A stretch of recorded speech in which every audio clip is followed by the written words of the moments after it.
Morning, everybody. My name is Chantel, and I am from the Mattapan Food and Fitness Coalition. I'm the Youth Development Coordinator and Transportation Advocacy Program Manager, and I would like to introduce the other members here. I'm going to pass it off to Julia.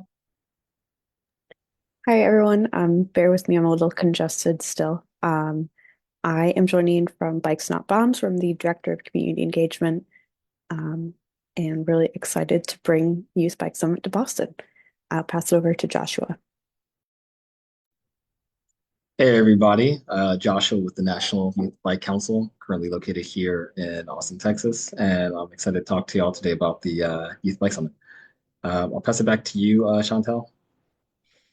Thank you. And we're here to answer any questions that you have. And we're also going to be recording this meeting just to send it out to make sure that if there are some questions that you didn't hear, or if you had a question that you're not sure if we asked, we will be able to also share this with your youth or anybody else who has questions about the workshops and how the summit will be going overall. We're going to do a small presentation. Hopefully it's about 10 to 15 minutes, and then we'll take questions at the end.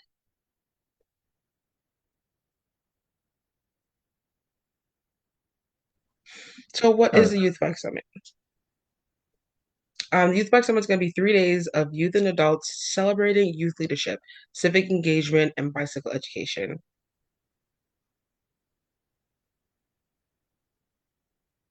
Explore the bike culture. We want people to listen to safety, advocacy, and community.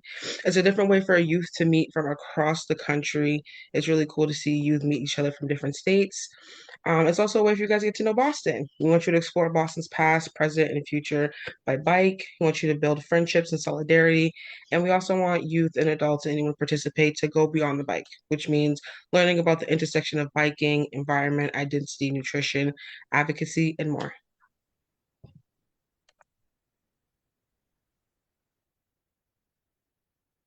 And just to make sure that you all know, I want to make sure that we already started promoting it.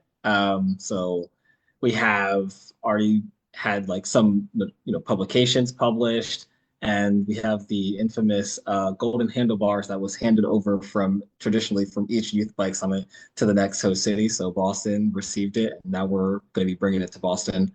I want to go over a little bit. Actually, I'll hand it over to Chantel a little bit for all of us to introduce our own organizations. But the National Youth Bike Council is presenting the Youth Bike Summit 2025 this year, and we're co-hosting it for the very first time ever, doing with two organizations, hand in hand, Bikes Not Bombs and Mattapan Food and Fitness. So over to you, Chantel. So some of you may know us and some of you not. So who is MFFC? Mattapan Food and Fitness promotes youth leadership and healthy living in Mattapan. We have a yearly bike ride called Mattapan on Wheels, where we have around 120 riders come out. We have three different intensities of the rides. We have a family ride, intermediate, and experts, and the themes usually change throughout the years. We also have a vigorous youth program, and we've had about 30 plus youth over the years. They do a lot of different community engagement work, do a lot of surveying, talking to the community, and getting them involved in a lot of the healthy food, healthy living, physical activities that we do at the Mattapan Food and Fitness Coalition. And I'm going to pass it off to Julia. So, Bikes Not Bombs, we are actually in our 40th anniversary year. Our mission is to use the bicycle as a vehicle for social change. And we also do a lot of youth development work that really wraps into using the bike. So, through our bike school programming, we have over 100 participants each year learning how to refurbish a bike through our signature like Earn a Bike program, where participants are taking a used bike, refurbishing it over the course of the program and get to keep it as their own at the end of the program.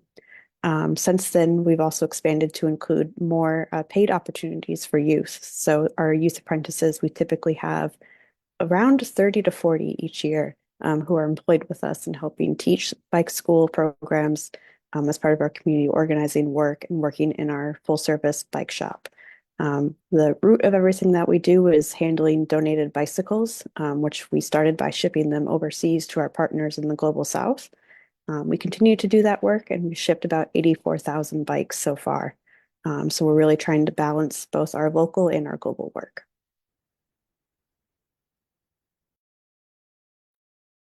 And the National Youth Bike Council, we're probably most notorious for doing biannual projects every single year, which we just recently in 2022 took on helping run the Youth Bike Summit. So it's always been really great to work with different partners to get that done. We're currently also running something called the YB Hub, which is an opportunity for youth groups that are very interested. So very many people that come to the Bike Summit to also get a chance to connect even outside of the summit and all year round. We have around 8 council members, and we're all kind of spread throughout the US in a lot of different locations. And so I'm going to bring us directly right here to the a tentative agenda. So if you have any questions or anything like that, as you start to see some of the information pop up, please write it in the chat and we'll have like a small Q&A later so you can ask any of your questions, or if you want clarity, feel free. We'll be able to go back to the different slides. And just so you know, a lot of this is pretty tentative. This is what we're playing. This is what we think is going to be able to happen at the Youth Bike Summit this coming year around. The Youth Bike Summit is going to be between May 30th to June 1st. So that's Friday, Saturday, Sunday. And traditional is going to have a lot of the traditional elements of all of the Youth Bike Summits. So you can see here, one way to stay up to date and engaged on what the actual agenda will be is to sign up for the newsletter. And we're suggesting that people, if you're planning your trips, to try to get to Boston before 12 o'clock for now, because we plan on opening registration about an hour after that or during that same time. We'll have opportunities for people to meet and greet, talk to each other, get introduced, and then also a welcoming reception at 4 p.m. or around 4 p.m. as well, and then kind of give you all the opportunity to explore Boston on that Friday night. So it's going to be a great opportunity for everyone. If you meet some new friends, to go out, explore Boston the same night. We'll talk a little bit about that later, how we suggest that you get around. For Saturday, which is going to be the May 31st, we're going to have breakfast options. There's going to be about 3 meals throughout the whole duration of the Youth Bike Summit. So Saturday morning, Saturday afternoon, Sunday morning are the meals that we plan on providing for now so far during your time there. So if you're budgeting for how you want to get the young people around and how many meals you want to have, we probably would suggest taking into account Friday night, potentially Friday afternoon, and then Sunday afternoon, depending on when you decide to leave. If you will even stay till Monday, you might want to even take care of Sunday night as well. But either way, we're going to have our opening plenary like we usually do, and workshops will begin directly after the opening plenary. So if you have a youth group that's doing a presentation, or you're doing a presentation for different youth groups, make sure that you also have your content prepared. We're going to be located at one location, so you should not have to worry about going in between different locations for workshops and breakfast and things of that nature. We'll have it all within the same location. And then likewise, we'll give some youth-oriented opportunities that night for young people to directly engage with each other, or hosted by Bikes Not Bombs or Mattapan Food and Fitness youth for others to be engaged with. And then once again, you'll have some time to explore Boston a little bit that night as well, outside of the workshops. One thing we do suggest is that in reference to the workshops, some of them might be mobile. So we do recommend that if you're coming, to bring your helmets. This gives you the opportunity to make sure that you can get on a bike, depending on if the workshop has it. For the Big Sunday Ride, which is going to be on Sunday, again, recommending that you bring your own helmet, but we do plan on trying to provide some helmets as well. If you have the opportunity to bring your own bicycle and can bring your own bicycle, we've had lots of creative ways which that was done this year. And some folks on this call are very familiar with how that happened. So thank you to all who helped contribute to last year. We're definitely open to more creative ways. So if there's ways that you want to work that out or talk to us, just contact us. Definitely open into having extra bicycles brought along and things of that nature. And would love to work with y'all to make that happen. So yeah, definitely if you can bring your own bicycle, bring it. If you can bring your own helmet, definitely recommend that. We're going to be usually Bike Summits, we usually do a visioning session after our bicycle ride, but this time around we're thinking about doing our visioning session before our bicycle ride, so that anyone that might be tired and doesn't have a vision after riding a bike can get that out, get all of that energy out before then. And then once again, if your group is sticking around, you have the opportunity to explore Boston. We tried to add as many opportunities for different groups that are looking to get familiar with Boston while you're in there, to be able to do that. Now, in reference to staying, I'll hand it over to you, Julia, to help us walk through that. Yeah, so um, the first thing to note is that the majority of our programming on Saturday and on Sunday will be taking place at the host location called Roxbury Community College. And this is in a neighborhood of Boston called Roxbury. That's much closer to B&B and Mattapan, um, a Food and Fitness Coalition, and also more representative of our communities. So while it is a perfect location, they do not have housing.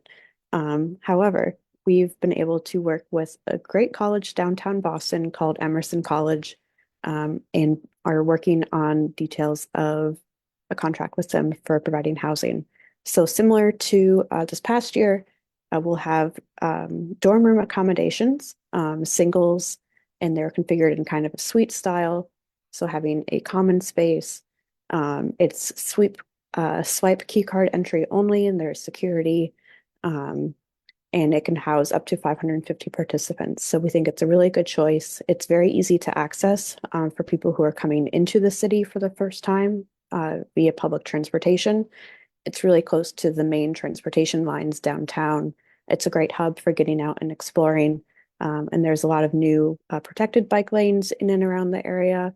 And it's very close to the Orange Line train, which runs directly to Roxbury Community College. There's a stop right outside the campus. So that's really the direct way for people to get there.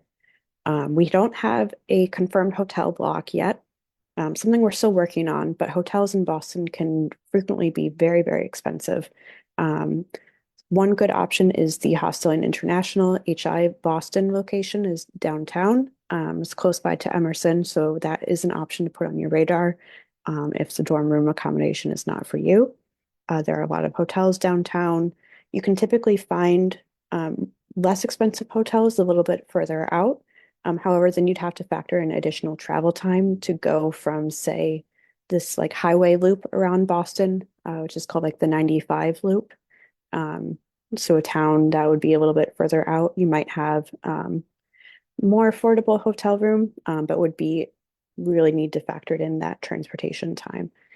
So right now, the accommodation price we're looking at, thank you, Chantel, is $90 for a double or 95 for a single. And yes, adults will be able to stay in the dorm rooms. And actually, Emerson College is requiring that we'll have a not a supervisor, but a chaperone every night. So making sure that each floor has a chaperone who's taking accountability. So that'll either be someone from our own staff or a trusted volunteer to do that, in addition to the campus's own security. So there are different layers there as well. But we've been really pleased with it. And again, it's a very great location. If you want to go to the next slide, Joshua, perfect. So some locations to know. Some of you might be flying here. Boston Logan International Airport is again connected via public transportation.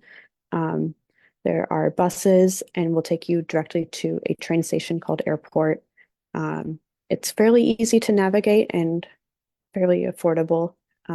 If you're coming by train or bus, you'll probably arrive at Boston South Station, which again, you can take public transportation directly from South Station closer to Emerson College. You might also be arriving, you have the option to arrive at Back Bay Station, or if someone's coming from Greater Boston and staying like at their own home, those are the train stations that they might be coming in through, such as North Station as well. Emerson College, as you can see here on the map, is really at the heart of downtown, and location E further down is Roxbury Community College. But all in all, it takes about 25 minutes to get from Emerson to Roxbury. Emerson College is also where we're going to hopefully be having breakfast. That's all but confirmed, just as long as we have as many participants as we're expecting, but it should be all set. So you'll have housing and breakfast at Emerson, and then make your way further down to Roxbury using the Orange Line or biking. So as you can see here, I tried to zoom in a little bit on the map. You can get a little bit of my idea of our transportation system called the T or the MBTA. It's really a pretty good way to get around once you kind of get the hang of it. So from Chinatown, which is the closest Orange Line station to Emerson College to Roxbury Crossing, that's about 25 minutes, and that's just a single seat journey, so no transfers needed. You can bike as well. There would be some street riding needed. There would be probably a mix of on-street versus a dedicated pathway that runs through Boston called the Southwest Corridor. This is a really great multimodal path that hopefully at least one of our mobile workshops will cover because it has a great history to it. But it parallels the Orange Line all the way from Back Bay down to Forest Hills. So that's a good way to get around. It's about 2.5 miles or 20 minutes. You can make it a little bit longer to take more protected bike lanes or more painted bike lanes. Um, so that is up to you. We'll definitely like want to know from people if they're interested in doing group rides over, then maybe that's something we need to take into consideration for organizing, to do like a kind of like a bike bus, if you will, for the Youth Bike Summit. I think it'd be appropriate. Also important to note, we do have a bike share system. It's called Blue Bikes. However, it is only available to people ages 16 and up. So that's just something to note. It is a good way to get around the city and really convenient. But you would need to, one, absolutely bring your own helmet for that, because it's not provided. And only, again, only for ages 16 and up. So kind of a bummer on that one because it doesn't fit all of our demographics, but it's still worth mentioning for getting around. Right. I think for the workshops, I'll pass it over, I think, to Chantel or Joshua. Sorry. Yeah, I'm going to talk about the workshop themes. So workshop themes, some of the stuff that we hope to get you excited for being here and wanting to make sure that you and your youth can come out. The first theme is called Cycles, and it stands for Community youth cycling through life, creating empowering spaces. And the focus area for that workshop is food access, nutrition, health, and green spaces. Our next theme is Dare to Bike, and that focus area is confidence, leadership, bike repairs, customization, and skill building, career building, and bike safety. Our third theme is art, identity, and culture. The focus areas are art, micromobility, barriers to biking, and youth development. And then the last one is other. And this is if you want to create a workshop, but it doesn't fit neatly into the three themes that I had stated before. And so you can scan this QR code in the corner and it will lead you directly to the, I believe it's the form to submit for the workshop. And you'll be able to see the themes again, go through it, and kind of get a chance. It is an open form, so if you need to kind of come back and finish something out, you can. But it's really easy to fill out. We hope that your youth, and if you are working with some, will be able to fill the form out themselves. And that way we can help give them some sense of responsibility and some sense of role and power while they're going through creating their workshops with you and getting ready to show them at the Youth Bike Summit. And so we hope that you guys are ready to submit.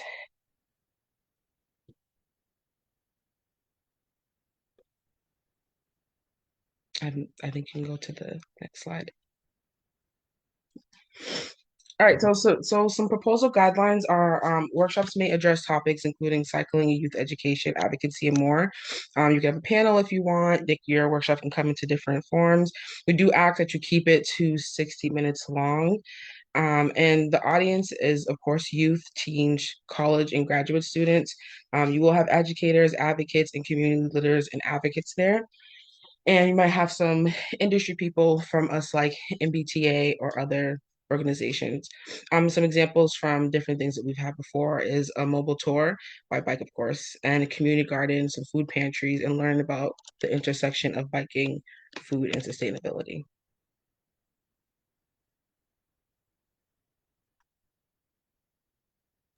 So we hope that you are able to use this QR code to submit your workshop ideas and join us at the 2025 Youth Bike Summit.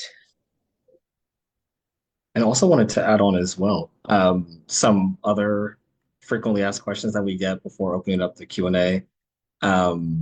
Sometimes groups have asked, is it possible to come to the Youth Bike Summit before Friday if there are like any extra accommodations available. I believe we will have extra accommodations available. So for example, if you come Thursday and you're looking for a dorm option, that should be available. And of course, sign up for our newsletter to find out. Best way to let us know that you're interested in that is simply just replying to any of the newsletters and expressing that interest. Because then we can make that available. Um, the other one is about virtual opportunities. This year, the Youth Bike Summit will be in person and it won't have virtual opportunities. We're looking into ways in which we could do that for future years, but for 2025, we won't be offering any like virtual streaming or anything like that for the Youth Bike Summit. The last one that we also get is how much does it cost to take a young person to the Youth Bike Summit? And for your convenience, we decided to do youth and adult. So did a little bit of calculations. And the only thing we did not take into account was the amount that it would cost to do the travel to the state. So if you have to take a flight or a train or a car ride or whatever it is, we didn't take that into account, but we did take into account how much you might potentially spend in reference to transportation costs, 3 meals that you would probably do on your own outside of the Youth Bike Summit, housing, the specifically going with the dorm option. We did not use the hotel. The tickets for the Youth Bike Summit, we also put in there the ticket prices roughly and about, and maybe, yeah, those were the main ones. We rounded out to one young person, excluding like any flights into the state, would be about $400. Any adult that would be coming would be $450 is what you probably want to do per person as our recommendation for now. That will be a minimum as well. So if you're looking to bring different young people. And that is all that we had. Glad to already see some questions come in here in the chat. Don't let me stop you, Julia or Chantel, if y'all want to also get some of these. We have some other steering committee members on as well from the Youth Bike Summit, so feel free to chime in as well if there's a question you think you can answer. This first question we have here is, when is the submission deadline for this year for the workshops?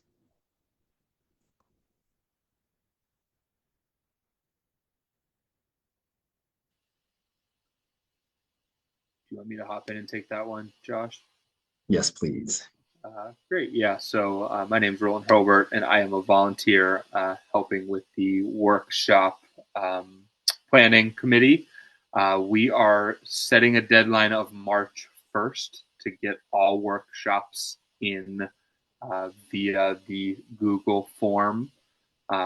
Certainly, if there's a need for an extension, we would be open to we'd be open to that if that was something that was needed for a certain group that was still doing some planning. You could reach out to the event at youthbikesummit.com to inquire about something like that. Thank you, Roland. Another question I see here in the chat as well is, what language supports might be available for multilingual learners during workshops? I think this is one that I could probably take. We currently have mainly English. If there are suggestions or recommendations that we could, that we could support, again, that would be something that I would recommend that if you're on our newsletter, just reply and ask for that, or voice it right now. So this way we can start to provide additional support for anything else that you believe would be necessary or be helpful to your group or your youth that are coming to attend the event. And that's a great question. Thanks for asking that one. Can I ask a question not in the chat? Yeah. So I mean, last year we had some support from Diana.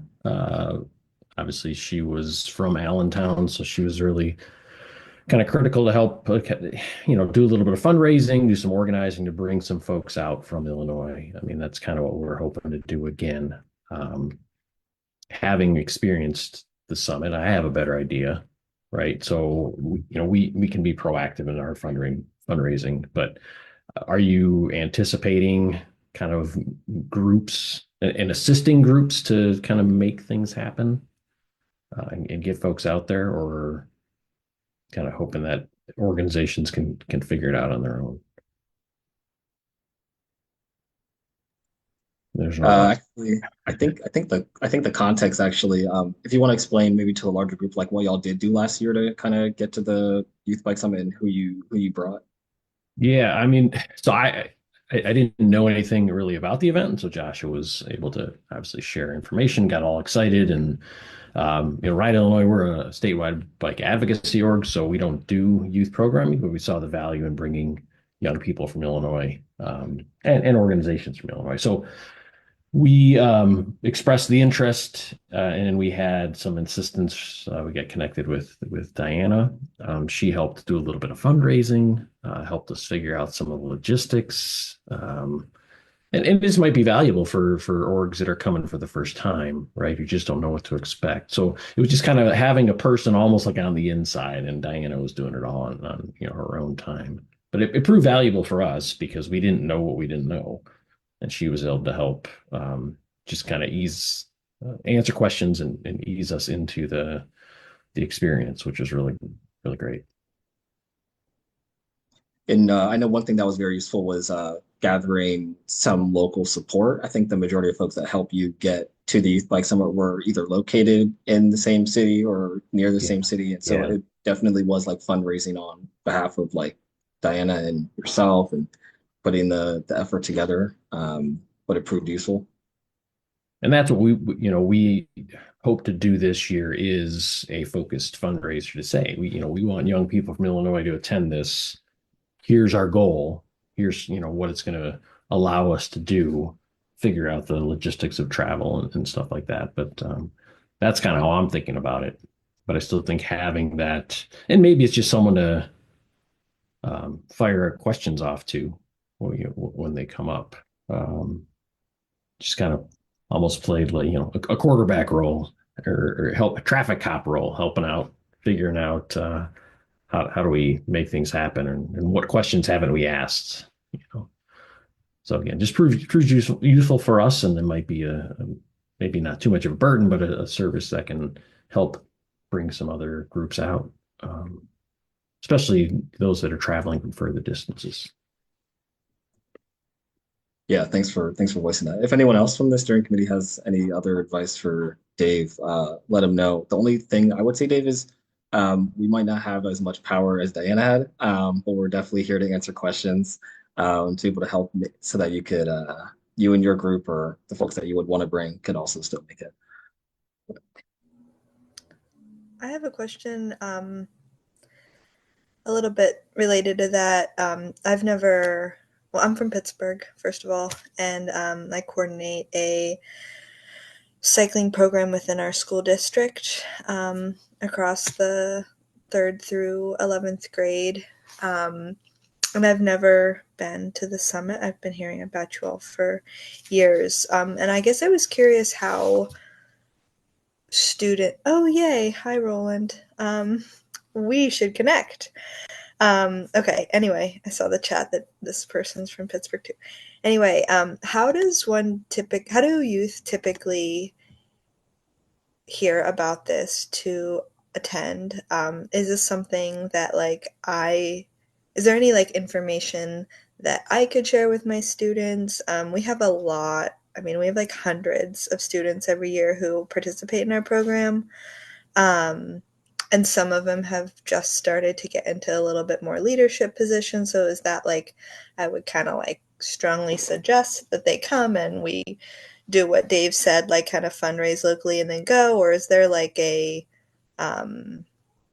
don't know, how do youth, I know I can show up and I will get a lot out, but it's going to be much better. I think the whole point of this is more for the actual youth, not the people coordinating the youth program. I see some nods. So do you have any tips on sharing with my students and kind of how to build that momentum? I've never been, so sometimes it's hard for me to know exactly what to share with them.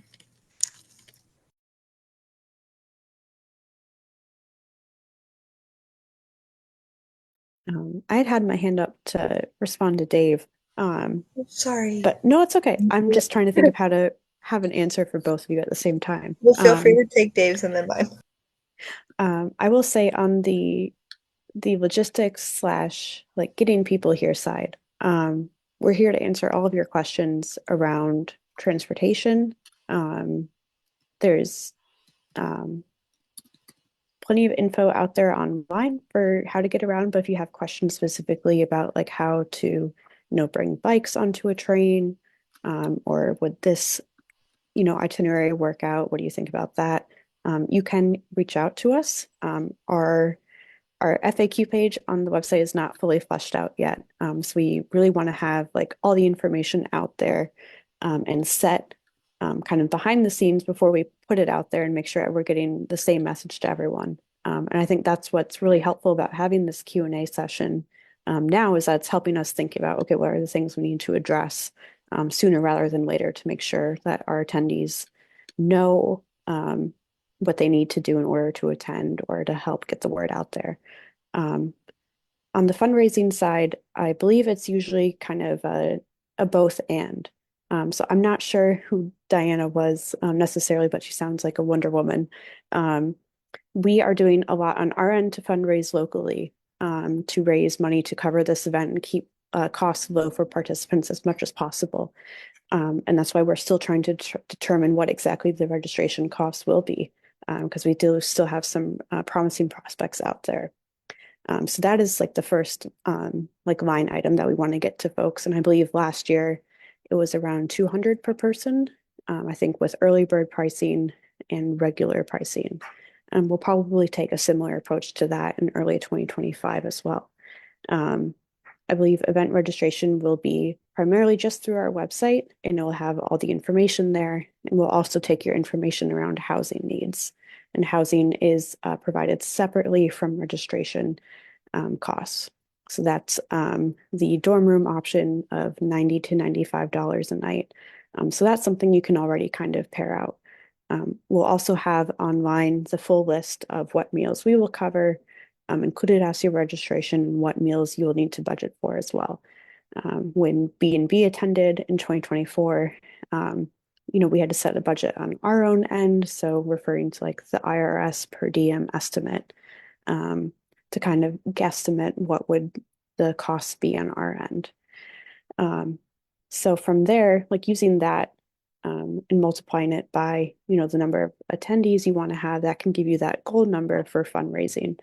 And there already are a lot of great photos and testimonials on our website that you could use for your own fundraising platform, to create kind of an ask, and say like, this is the kind of like youth leadership options that people have reached from going to this. And this is why I want to send 15 students from my cycling program here in Pittsburgh, or 20 students from my cycling program here in Illinois to go to this National Youth Bike Summit.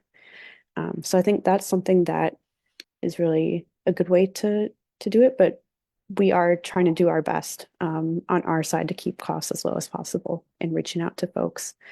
I guess the other questions around, maybe I saw a question around scholarship opportunities, scholarship options for Boston Public School students or students who were previously in bike school with Bikes Not Bombs. That is a great question. We'll have to take a look at that. We don't have, again, a firm answer on exact scholarships, but we are trying to do as much as we can. So I will definitely keep that in mind. But yes. I will add there too. It's not uncommon that folks that are closer or local to the location that the Youth Bike Summit goes to are not only able to get there for cheaper, but also some form of scholarship. So definitely keep your eyes open for that. I think last year we had quite a few of them scholarships actually for students that were coming. So we haven't announced anything yet, but please stay abreast for that.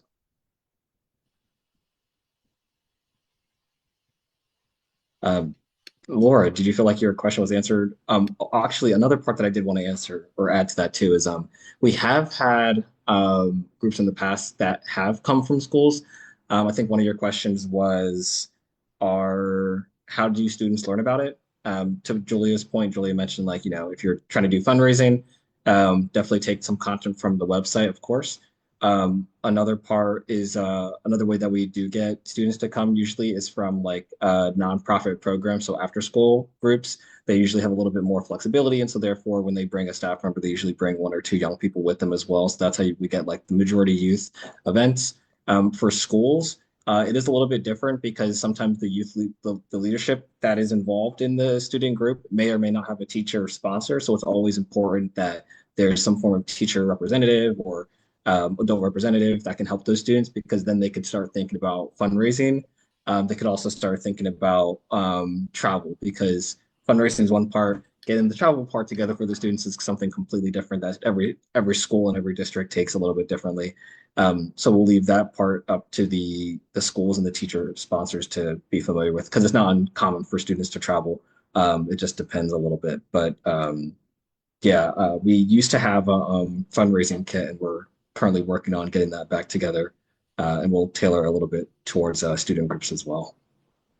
And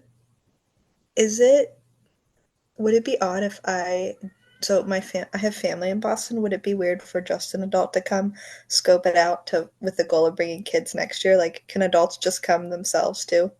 Okay, I see nods. I've always wondered that. Okay, thank you. I can hop in. That I remember there were a couple of adults, I think from Nevada maybe, who came. I remember riding on the Allentown Velodrome with a couple of adults who ran cycling programs in their area who just came, as part of their professional development. And I think, last year being the first Youth Bike Summit that there maybe had been in a few years, that there were definitely some, young professionals who just came to like see what was going on.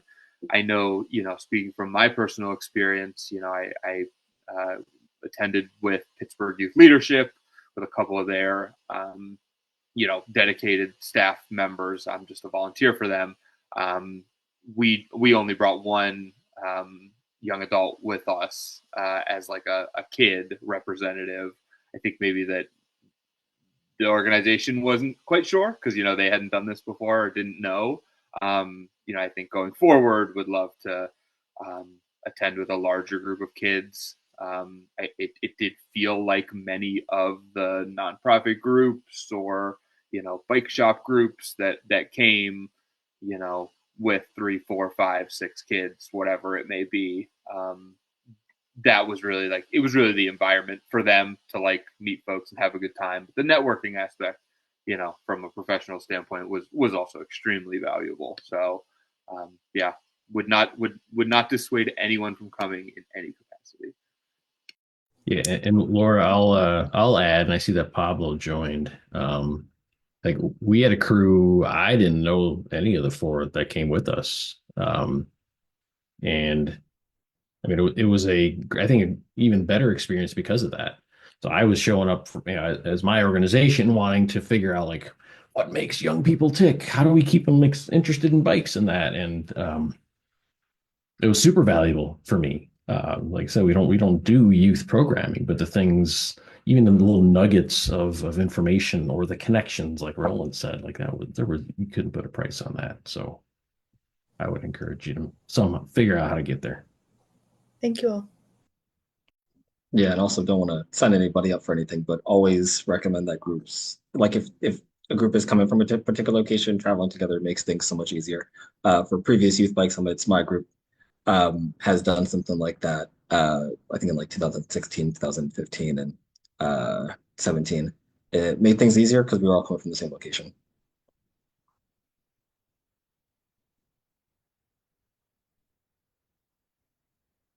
All right, thank you for these questions. Any other questions? Just feel free to come off mute and just ask.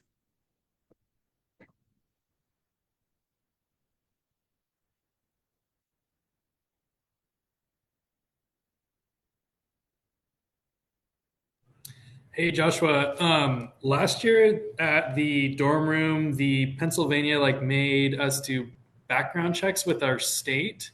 Do you know if that's going to be a thing at Emerson College this year at all? For Corey checks? I believe so. Background checks. Every adult that we brought, and we had some youth that were 18 as well. At least they were considered youth for our organization, and so we were required to get background checks to stay in the dorms. It may have just been a Pennsylvania thing, but I know we had to kind of scrounge something together last minute because we weren't super aware of that until we got there. Do you know if Emerson is going to be doing something like that this year? Yes, I believe so. I think I've always heard them referred to as Cori checks, CORI, and it's basically the same thing. But yeah, I also had to get one in order to attend. I think it's pretty standard for anything that involves working with youth directly. So that is probably to be expected again as well this year, but I'll double check our contract. And I wonder if, because I had to do the same thing, and I'm looking at mine now, I felt like there was a period of time that it was kind of valid for, but Yeah, there is a usual period of validity. I just need to double check that.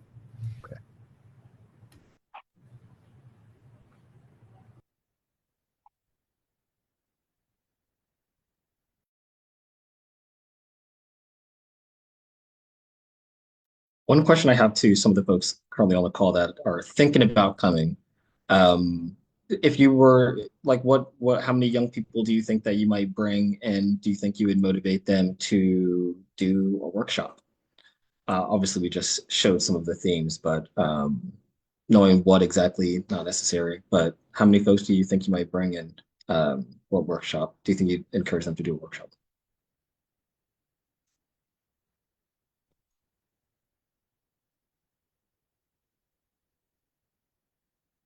And that's to any group of folks looking to potentially come.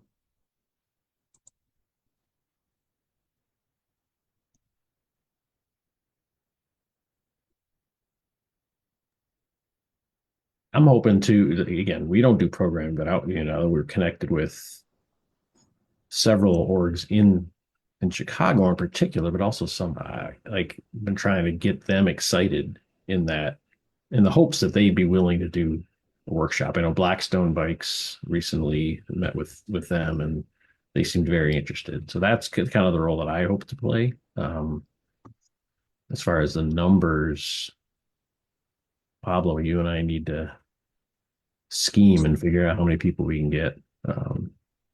Maybe half dozen. We'll try to aim for something like that, 10, 12. And then we're gonna try to do 6 youth if we can. We'll see how many we can get interested, and then hopefully we can do 1 and or 2 submissions to present. So we'll see what we can do. Awesome, that sounds amazing. I saw Lauren here in the chat also mention from New York, 2 to 3 young people this time, and definitely would encourage them to do the youth activists to submit a workshop as well, which is amazing. Thank you all for answering that question. It's good to get an idea.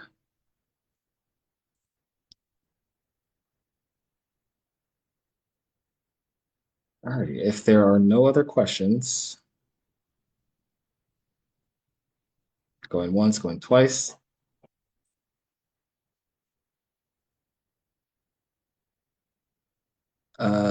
Julie, do we have any like closing remarks or anything, or last words, or?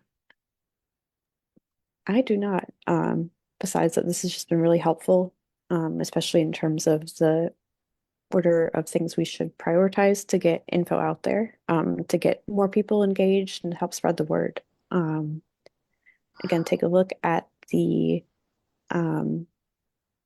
workshop proposals and think about like something. It doesn't have to be a standard classroom format. It can be a mobile workshop. So just play around with it, have fun.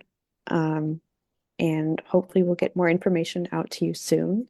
Highly recommend signing up for different newsletters, the Youth Bike Summit newsletter in particular, but also going to give a plug for the Bikes Not Bombs and Mattapan Food and Fitness Coalition listservs, just to really drive it home. And you can learn more about us. And we'll have some of the highlights for Youth Bike Summit in there as well coming up. Beyond that, thank you all for joining us. And we've got more work to do, but really excited to bring more people over to Boston and get just more youth involved. I know I had such an incredible time in Allentown, so I'm really excited to bring this closer.